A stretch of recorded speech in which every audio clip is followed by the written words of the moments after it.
Hello po sa mga may hilig mo panelor dyan. Ngayong araw, gagawa ako ng nail design gamit itong mga 5D nail stickers. Para siyang mga lace. So, saan ba usually nababagay ang mga lace? Wedding. Pwede. Pero what if pang bridesmaid ang gagawin natin?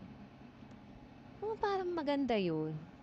Pero dapat minimal lang ang design kasi ayaw naman natin matalbugan ng bride. Diba? Iba-iba yung motif sa kasal. Pero parang naisip ko ganito. So, dito tayo kukuha ng inspo. Ang una kong gagawin nitong thumb,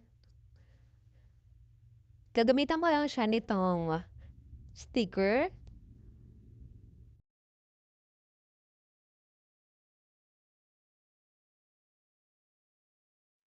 Etong sa pangalawa, gagawa lang ako ng mga diamond. Tapos, lalagyan mo siya ng mga pearl. Parang nasobrahan kasi nalagyan ko ng ribbon eh. Eto naman, ito yung huling daliri. Lace din ang nilagay ko. Magka-match sila dun sa thumb.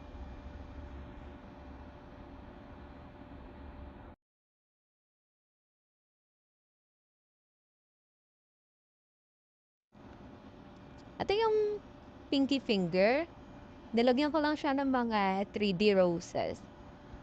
At pearl, yung gitnang daliri, hindi ko na siya na-videohan kasi nalobat ako. Pero ang ginawa ko lang doon ay pa-V na French tip. Tapos nilagyan ko siya ng rhinestone na 3 sa gitna.